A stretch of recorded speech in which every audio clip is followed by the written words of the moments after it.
right. I think we're ready to start. Okay, let's do that then. All right, we're gonna start off what I believe is the very first conversation in the next few days of conversations from Stone Barns. Thank you all for allowing me to facilitate this conversation and to kick things off. My name is Stephen Satterfield. I am the co-founder of Whetstone Magazine and Whetstone Media. And today I have the great privilege of being in conversation with some of our nation's foremost thinkers and activists and chefs on the topic of mutual aid. And we are specifically going to be talking about mutual aid in a time of crisis, as we are clearly in the midst of, and specifically how farmers and chefs are working together to facilitate mutual aid in their respective communities. So I think the very best way to start is really in honoring language and thinking about language, as it's such a key part of the ways that we not only show up for our communities, but understand the context of the work that we do in our communities. So I would like to, because for a lot of us, presumably for many of us, this year was probably the first time mutual aid really came on our radar as part of a vernacular of helping one another or community support. And sometimes with language and nomenclature, so much is lost in that communication. And really, I just want to put a light on, in plain terms, what that actually means in practice. Um, so I'm just going to go down the line here, and maybe let's see, Yajaira, Saavedra, maybe you want to start us off with your work at La Morada, and basically just a loose definition of what mutual aid is to you and how that manifests in your work. Sure. My name is Yajaira Saavedra. Good morning, everyone. And I am from the Bronx. My family and myself we were all born in Oaxaca, Mexico.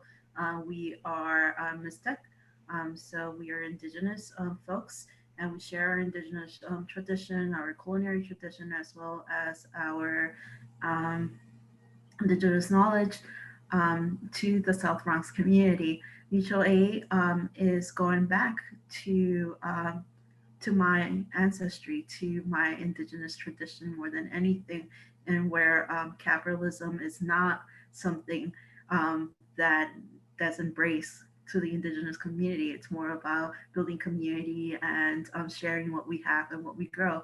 So it's just going back to my indigenous roots and decolonizing in its in a more more visible way.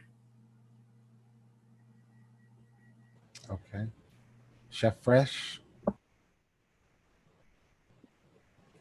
Hey everyone. So I'm fresh. I use they, them, and she, her pronouns, and I am originally from Eastern North Carolina, but I do my work in Chicago, and I've been here for almost 20 years now. But I like to share that I'm from the South because I think it influences a lot of how I do the work I do. And for me, mutual aid is this collective and community work done in collaboration where we come together to take care of the things that we need.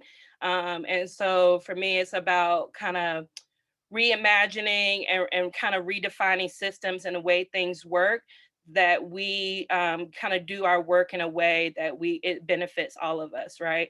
And so for me, when I think about like what mutual aid is for me, I often think about what it's not. And so when I think about what it's not, I think about like kind of this thing that we're used to of this charity mindset where folks are coming in to give us things that we need, apparently, right? And so when I think about mutual aid, it's kind of that like call and response and deciding what we need for ourselves and doing that work amongst us versus like some outsider being able to come in and give us the things that we apparently need. And for me, how that manifests in my work, so I farm, I grow food, I cook food, and two of the biggest projects that I've been working on this year is every Wednesday we have this program called Farm Food Familias, where I come together with some other chefs, some farmers, some other community organizer folks, and we take donations and things from the farms. We take things that we also purchase to supplement, and we cook meals. And so we separately come up with things that we want to cook each week for our community. And we cook 350 meals, and then we distribute those to folks who need them, a lot of elders, a lot of folks who are homebound. And then also I do a program called Neighbor Loaves, where bakers, chefs, whoever come together and they make tortillas, they make loaves of bread, different things like that. And they're purchasing the grain and the things that are going into those bread from local farmers, at least 50% of that. And then community members buy those loaves for other community members. And so I might bake a bunch of buns and get those out to community members and organizations that set a need. And so those are two of the main things that I've been working on this year that kind of show up how I define mutual aid.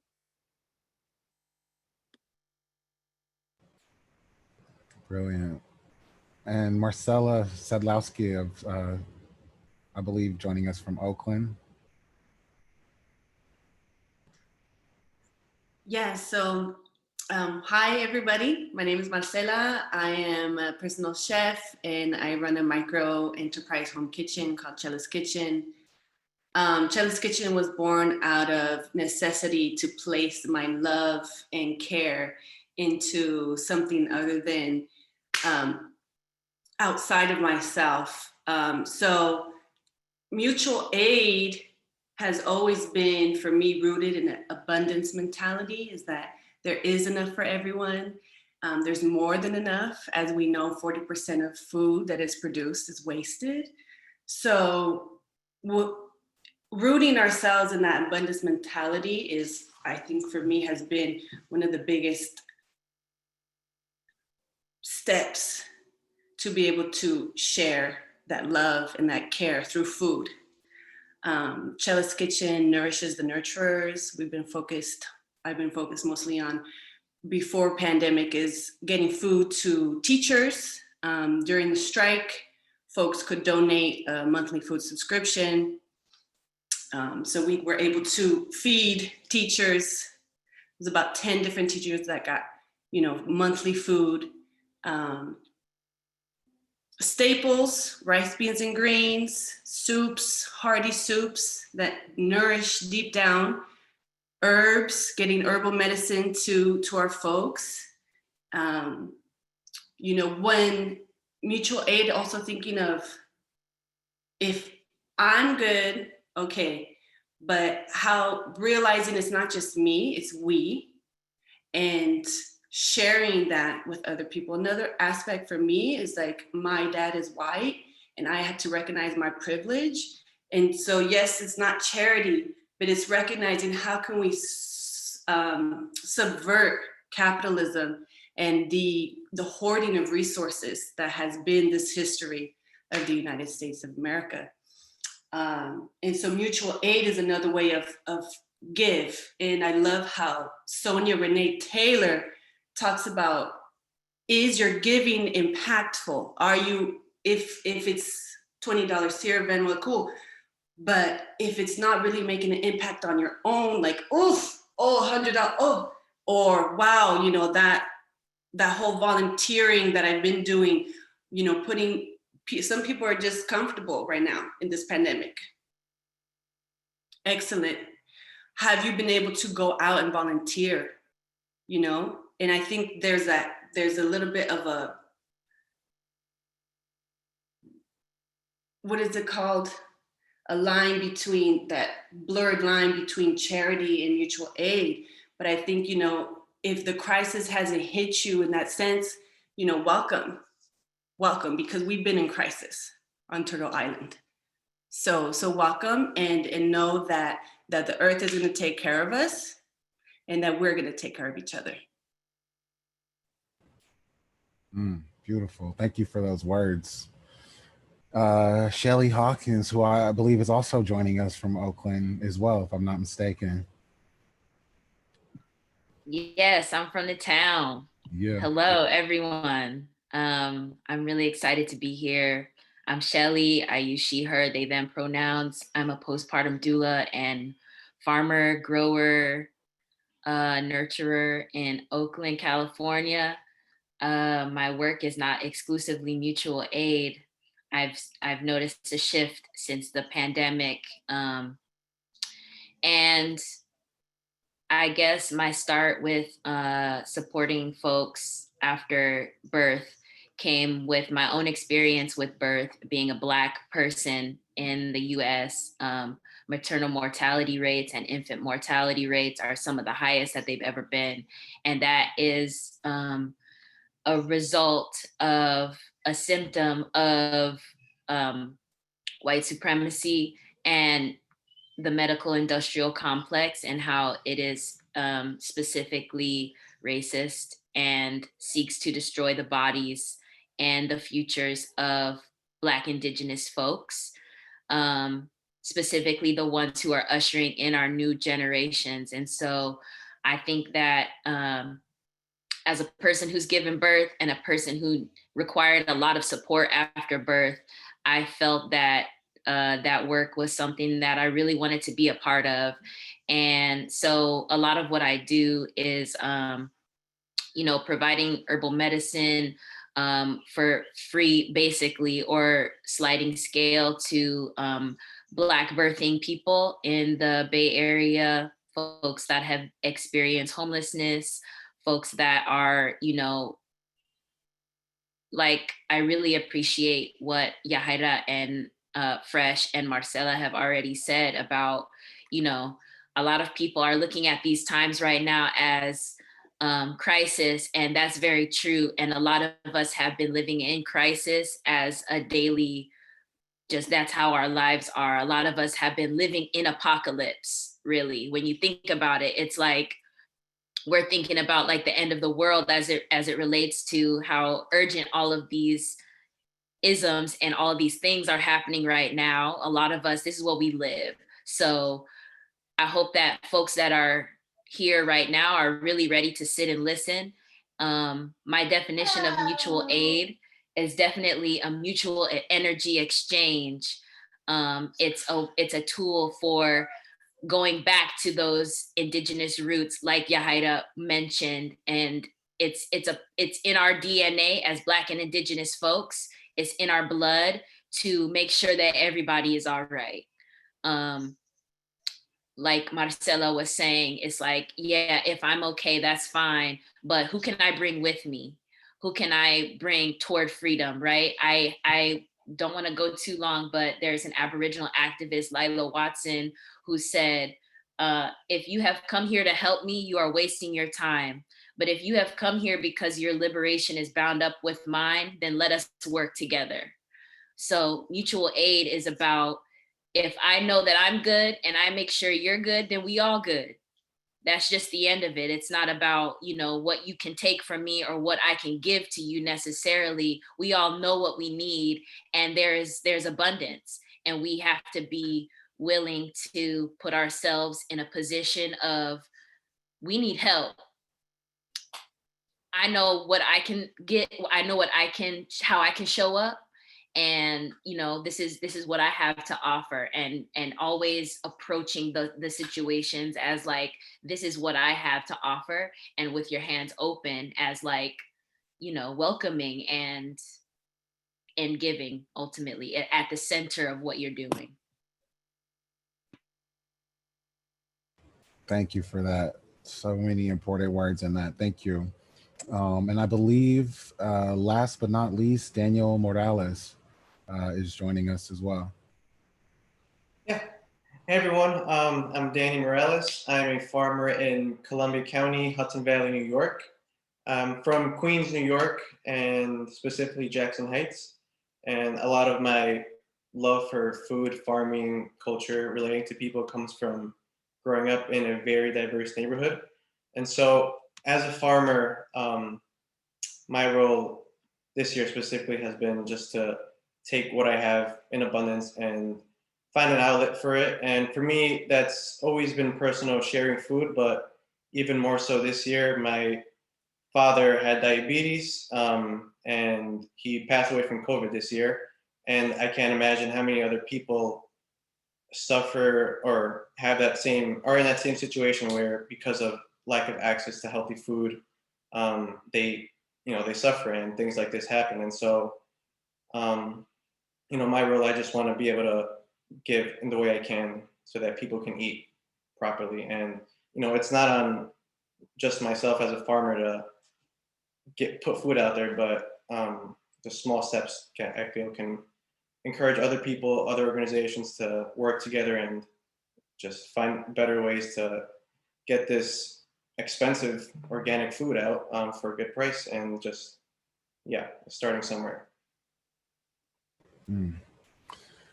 Well, first, my condolences to you and all of my utmost respect and gratitude for you continuing to work through that pain. At this point, I would like to just open up this conversation as more of a dialogue and not so much us feeling the need to move in a linear fashion. But I do want to revisit something that came up multiple times that I so much identify with as a Black person in the United States as well, which is this, the ability to endure, and how much endurance is really a cornerstone of the Black and Indigenous experience.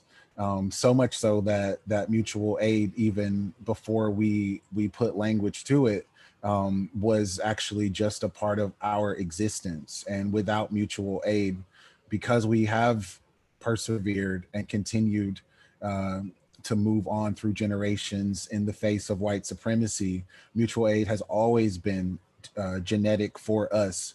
So I want to just ask in an open-ended way, even though this is ancestral and native knowledge for us, has there been a way in particular in which the year 2020 has caused any of you to reevaluate or to come back into contact with this definition or this framework of mutual aid with fresh eyes, with new considerations or new ideas? Or has it really been more of a continuation, a doubling down, a remembrance of what feels native to all of you?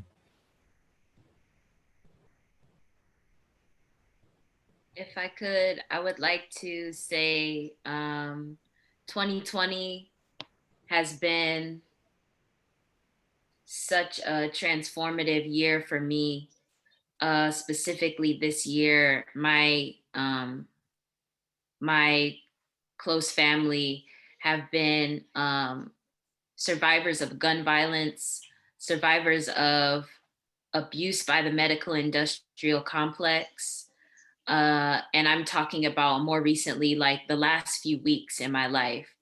I also want to say that my experience living in the pandemic and sheltering in place, being isolated from people, has definitely informed a lot of my work, as well as it's just what I'm living in. And so whether I want it to inform my work or not, it's going to.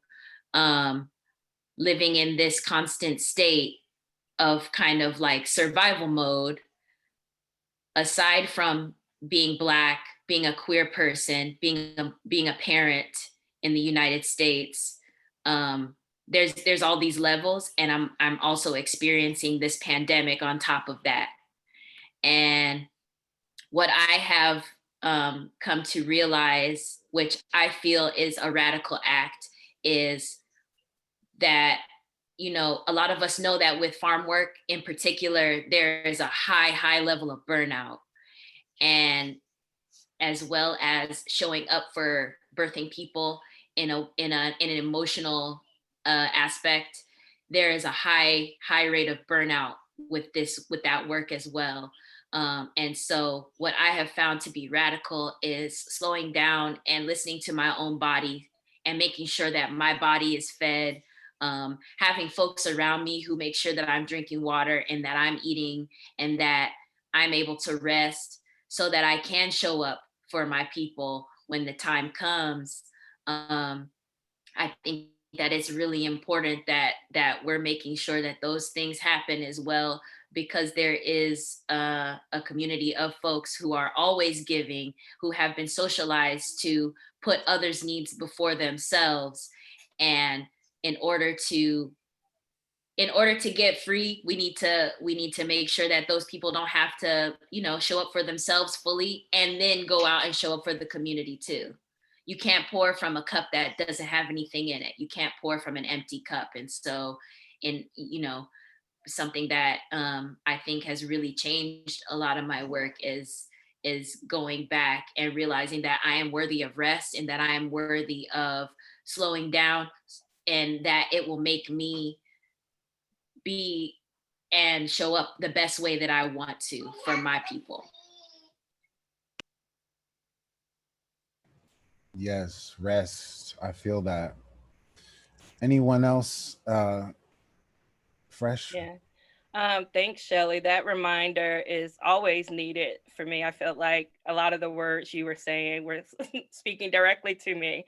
And I feel like this year definitely has been a reminder of all of those things, and a focus, a hyper focus on trying to work on that ability to both, take care of my people and my community while taking care of myself as well.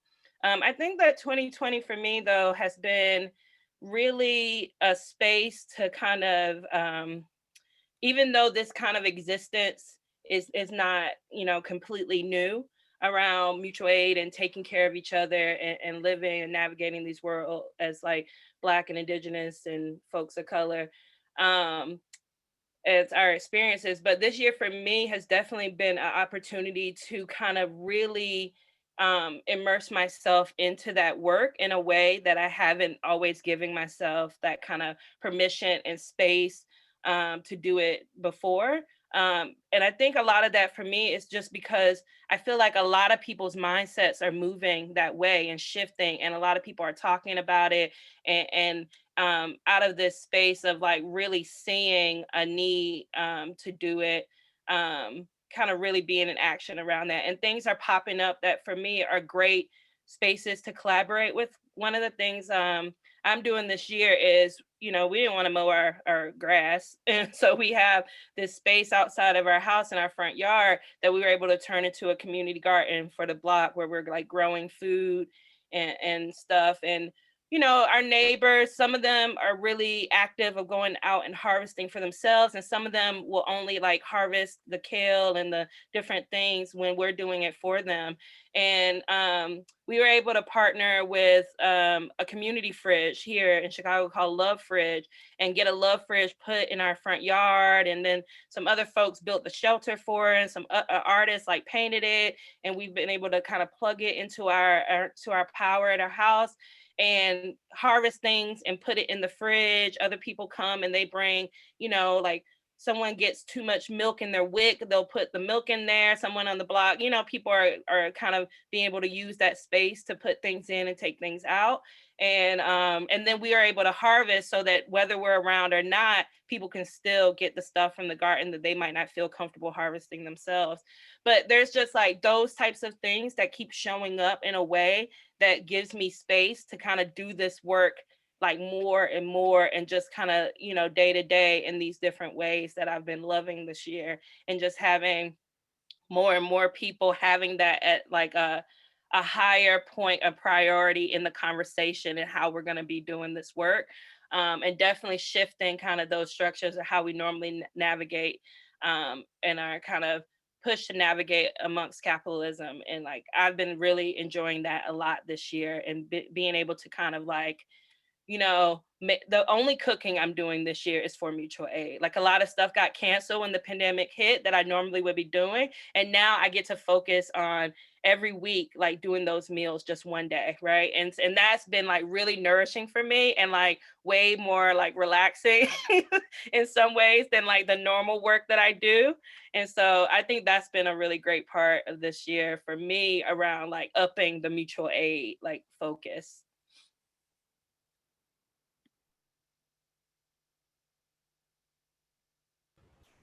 I want to stay there then. Let's continue to talk about food specifically. For some of you, your relationship to food exists, you know, in the land in a practical way as farmers and growers. Like Marcella, for instance, or Marcella, for instance, you as a chef who are providing your community with food. So in terms of the interpersonal dynamics of other growers and other chefs, have you all seen an expansion within that community and your interaction with those communities? Or I guess if you could say specifically, how have you seen your involvement with other chefs and or growers in your community evolve in this year?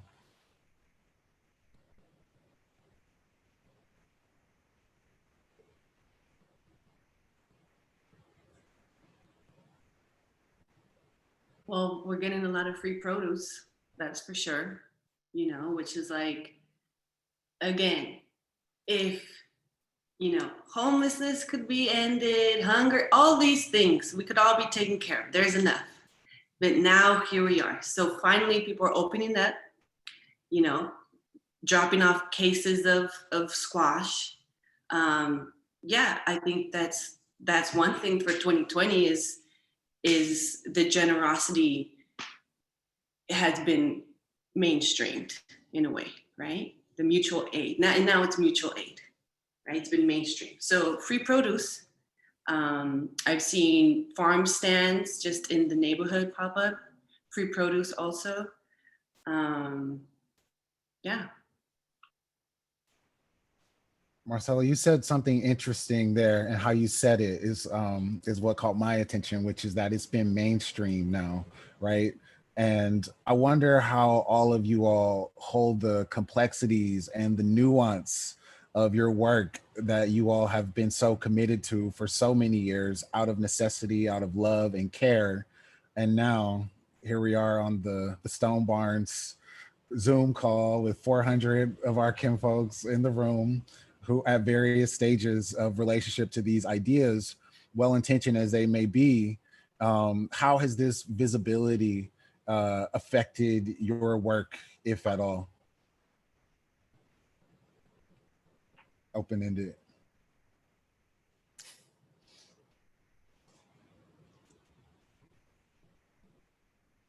Don't be shy. Well, to me as a farmer, it's pretty vague answer, but I feel like it's helped it make it easier, and not just for me, but from others I've spoken to, that with all these resources and networks popping up, things that I didn't know existed before and maybe just popped up because of the pandemic and other things this year, but it makes it much easier to donate, to drop off something and know that it's going to be transformed or go into the right hands. So for me, that has felt, just from prior years donating stuff, I don't know where it's going, but this year, you know, dropping off to La Morada really felt much better, and seeing the whole process of where they take it and seeing the circle of support that's needed to maintain that, it's been encouraging to take it a step further. Glad to hear you're receiving that support. Hi. So I kind of didn't want to speak simply because I'm being nourished right now. And I feel so overwhelmed by y'all, even though I'm a panelist, but I'm learning and I'm being taken care of. So La Morada, when we started the soup kitchen, it was just out of gratefulness for our community. As undocumented folks, we're not only indigenous, but we're undocumented.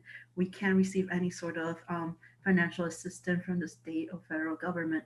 So a friend from the community decided to open a GoFundMe, and within a week, we made our GoFundMe gold, and that money was supposed to be for our financial security. But as many of y'all have said, it's like, I can't be well if like my neighbor is not. So out of gratitude, we just like decided to use that money instead to feed the folks, to start off a soup kitchen. And on the first day, we ran out of soup. Within an hour, we fed like close to 100 people, and every single day since then, the lines just kept on doubling.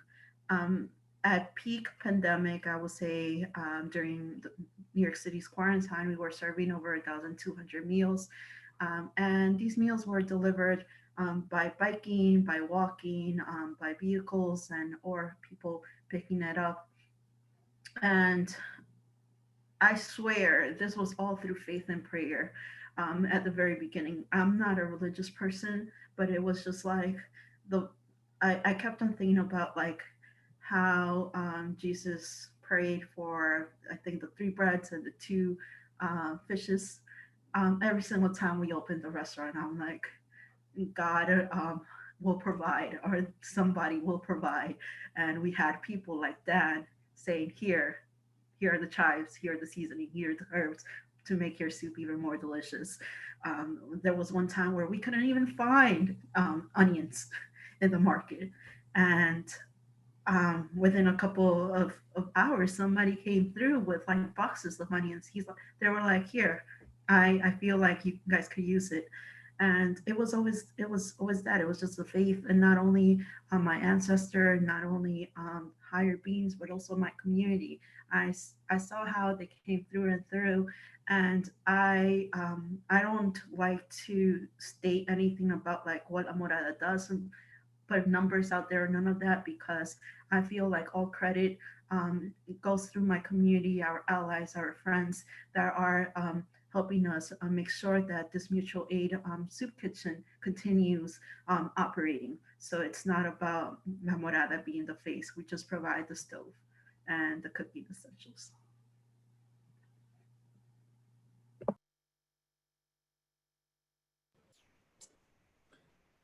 Anyone else want to speak on this shift, the mainstreaming of this concept?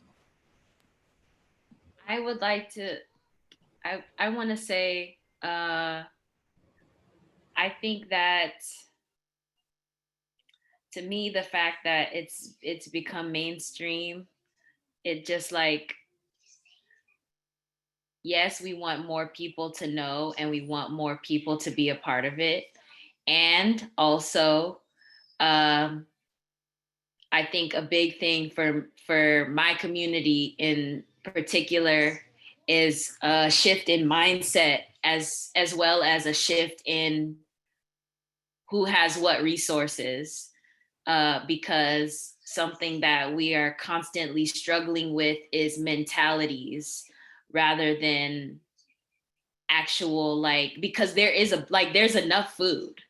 There's enough food. Like, it just doesn't get brought to specific places, and that is all by design. When we think about like permaculture, like that term, everything in nature has a design, and it's for a specific reason. Our food system is not broken. It's operating exactly the way that it was designed to operate. A lot of people like to use the term broken, and it's not broken though. It's working exactly how the folks that set it up intended it to work. And this work that all of us are doing, not just, all these amazing panelists who are here with us today, but the communities that we all bring to this webinar. We all know what we need. And,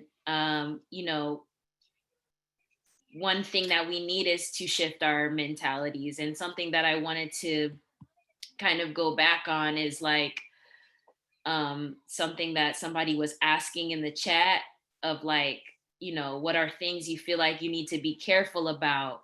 And something that I'm always trying to be intentional about is the exchange of energy, even as it relates to money, because money has energy attached to it. Money has intention attached to it, whether we, consciously realize that or not. And so always being of the mind that like, yes, more money would help this thing to be better, but like, where's that money coming from?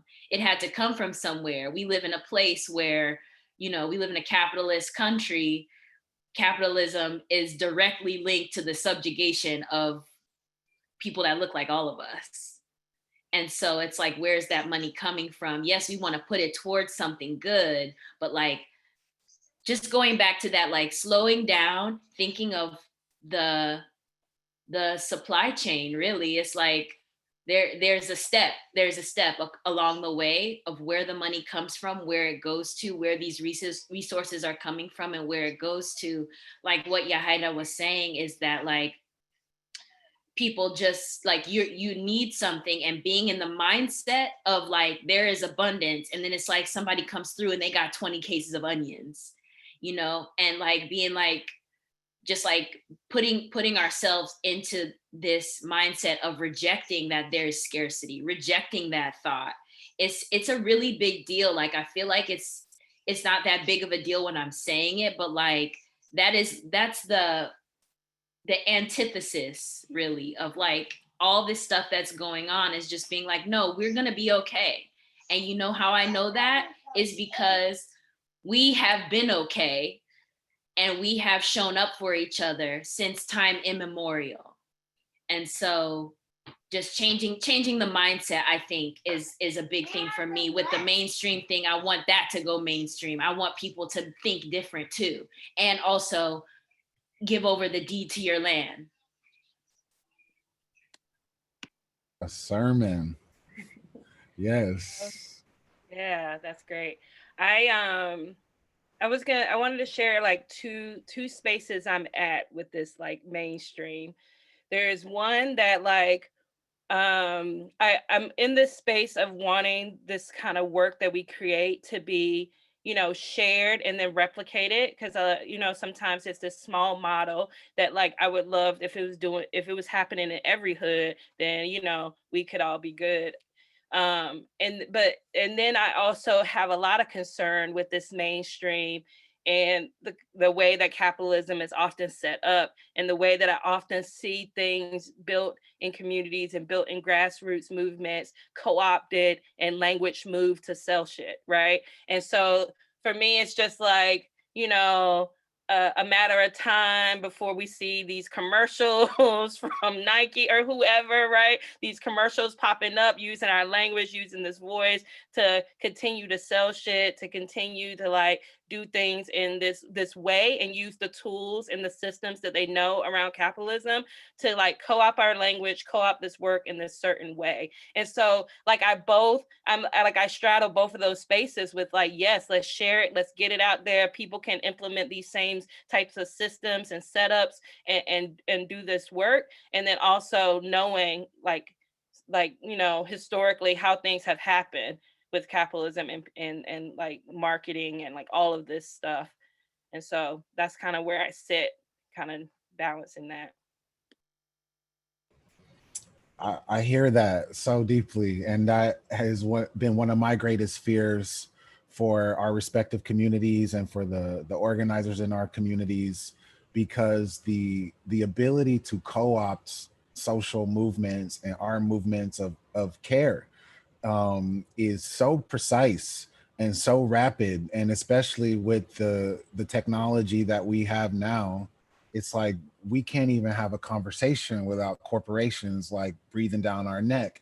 And Shelley, as you were saying, the intentions behind that do carry their own energy. So I hope that you all are doing what's needed to protect your energy, even when there is a monetary exchange on the other end of that. Matter of fact, let's talk about that for a second. What are some of the ways that you all are protecting yourselves and your community, you know, in this time of greater attention, sometimes greater resources, but still moving in a space of care and protection in light of this heightened attention?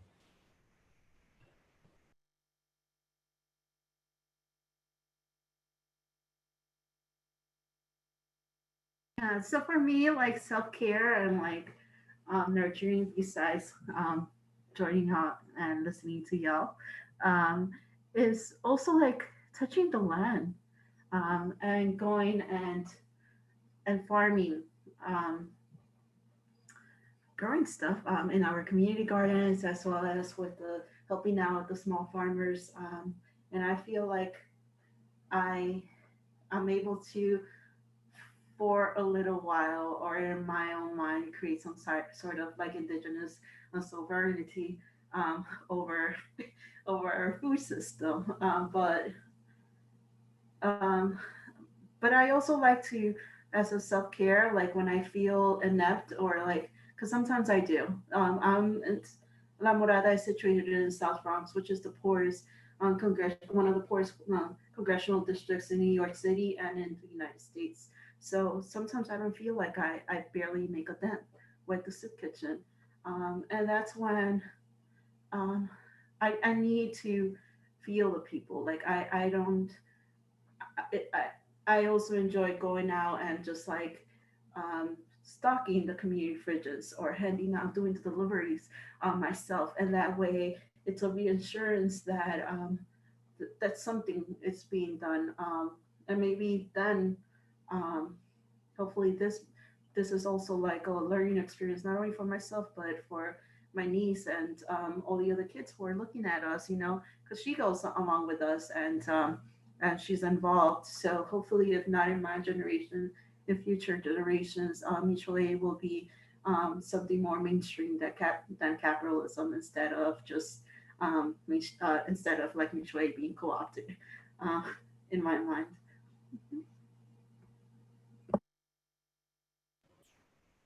It's very telling that doing more service as a means of self care says so much about you and your work. I see that. I see that. Anyone else? No? So one of the I guess like cornerstones that we keep coming back to today is about this work being rooted in solidarity. So um, I want to ask if you all have ways beyond an exchange of capital. I mean, Shelley talked about land, which is a crucial part of this. Um, what can people do to further support your work, to further support this movement um, in a way that is an act of solidarity and not of obligation, of paternalism, um, of performance? What are the real ways that people can show solidarity and to further the movement?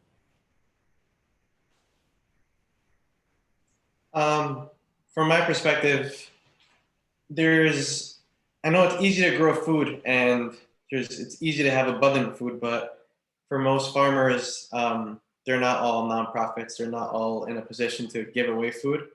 So on the flip side, though, there's dozens of people with excess money that can simply just be written off and do much more good than they're doing with it now. So finding language and the right conversations to motivate people to do that.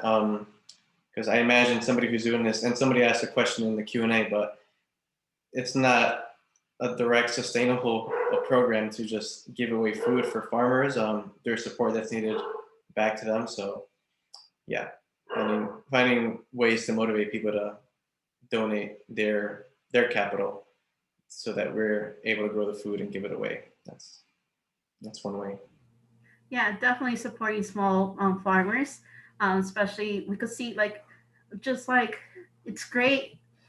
It's amazing to see the trend, like how different it is, like comparing small farmers to like corporate farmers. How like you could talk about like the milk. There was like a lot of milk being just like thrown away by big farmers compared to like, and then we have small farmers like that, just like helping us with as much as he can. So after the pandemic, let's continue supporting our small farmer. Let's think more locally, and this is some actions that our allies can take, right, rather than past the pandemic. Um, I just wanted to add those 2 cents.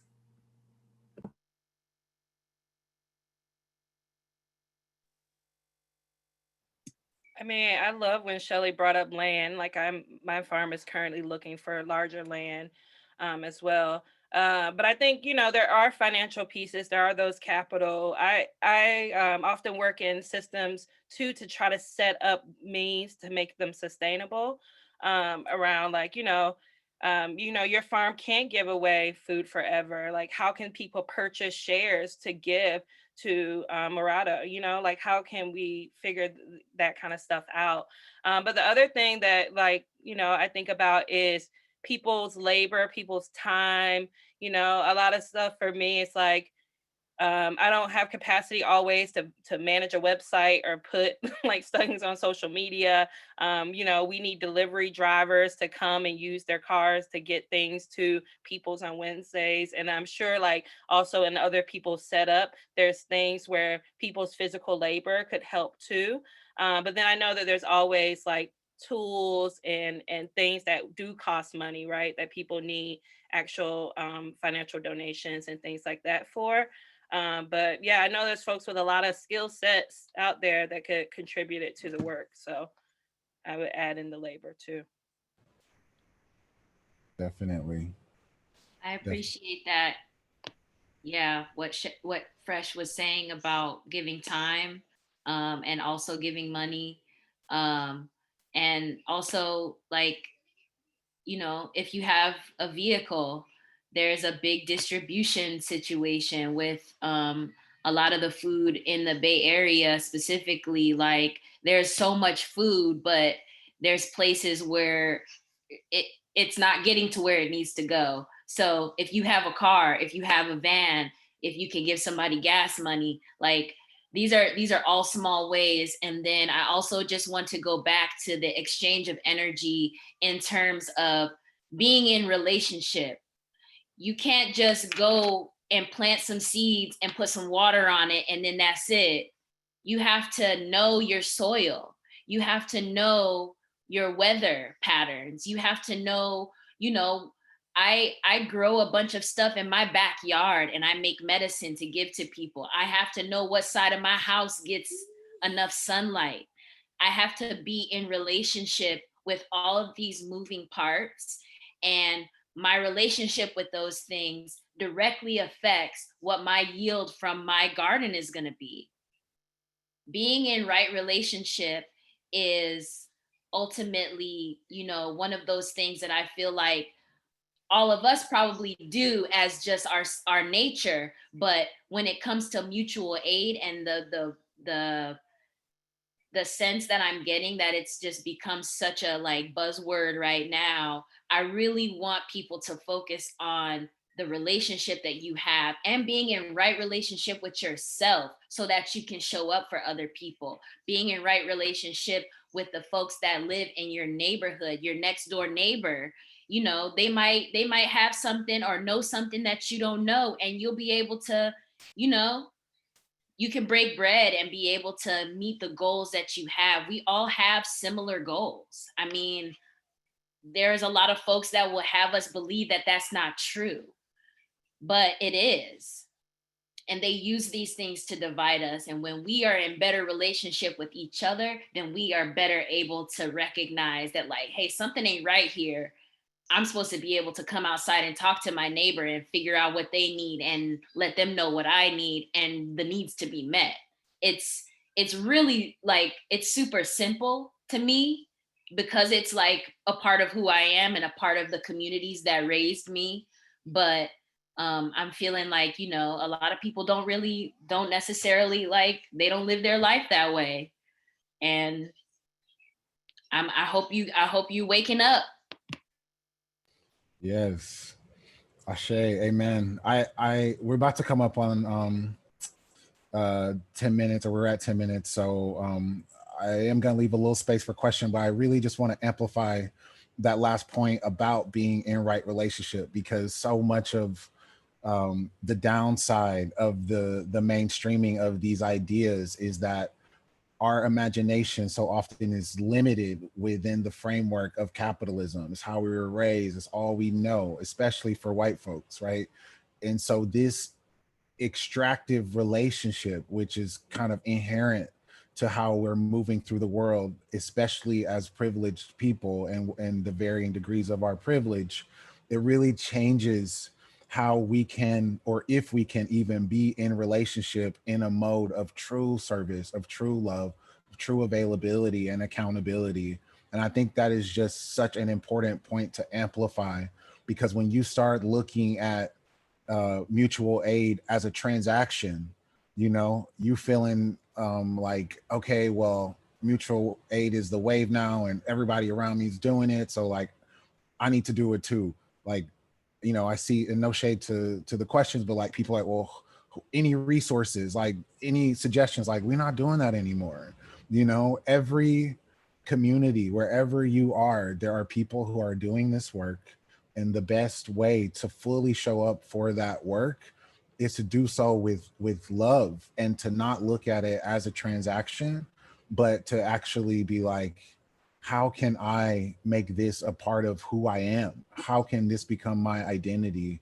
And I promise, as soon as that shift starts, the ways in which to show up will just be so evident. I think the shift in mindset, as opposed to what to do next, is super key. Before we go to questions, I just want to give y'all opportunity to say your final piece if you wish to. Otherwise, I can open it up for one or two questions. Yeah, going back to our mainstream, right? You see us, regular people, doing the most. So thank you, Stone Barns and Blue Hill, for hosting us, but y'all could and should step it up. And everybody else who has the financial ability to do so, I hope this is also a wake up call.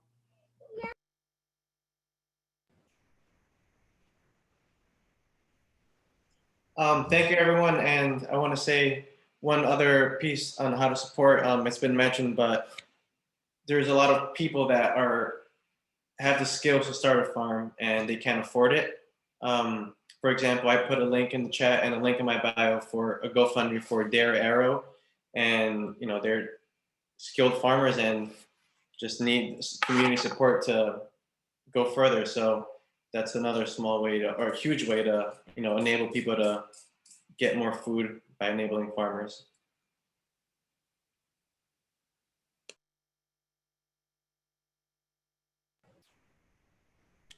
I heard "step it up," which I'm echoing that.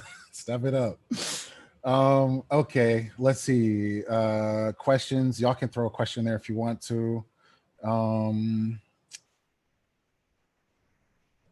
Let's see.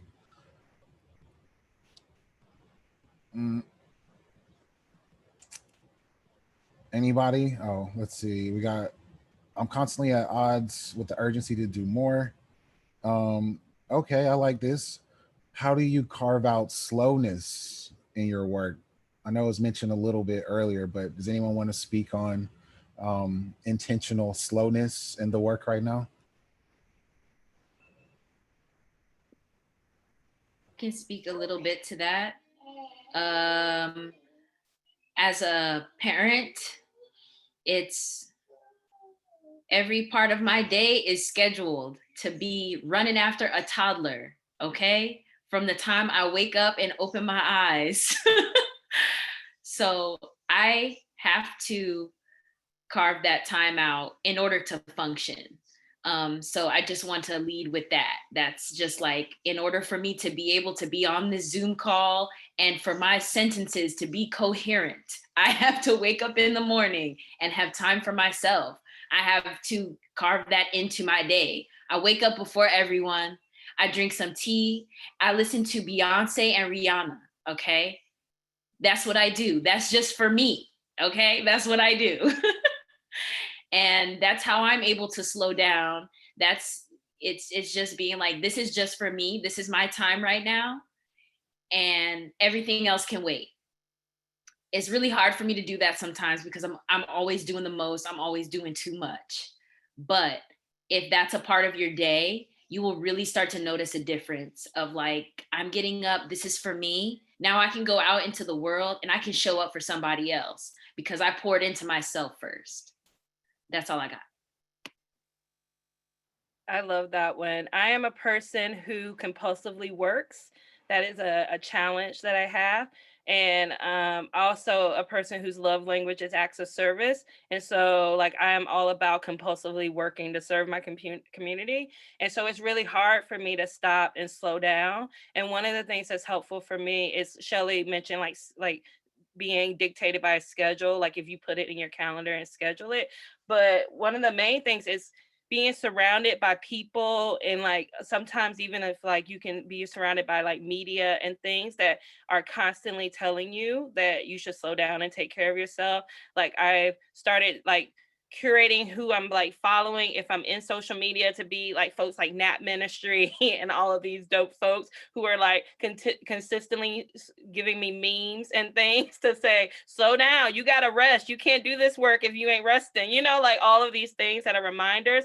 And then also those people who are gonna be the ones who are like, I think Shelley mentioned earlier around drinking water and doing these things, but kind of are those people for me who are gonna be like, hey, when you gonna take a break? You get a day off yet? You know? And so those things help me, like being accountable. Like sometimes it's easy for me to dismiss being accountable to myself, but when somebody else I've told and other people are holding me accountable, then like being accountable to my community and their voices is like, is a little bit easier for me. And so surrounding myself also with that kind of message. Yes, and I love that. Us holding each other to account to rest more and with intention. Um, and Beyonce and Rihanna being the major key. That's all knowledge. All right, looks like we have just one more minute, so I will just use the minute to extend a profound thank you to all of you for blessing the many people who joined the panel today, but even just me personally, on a personal level, I'm so uplifted by the conversation.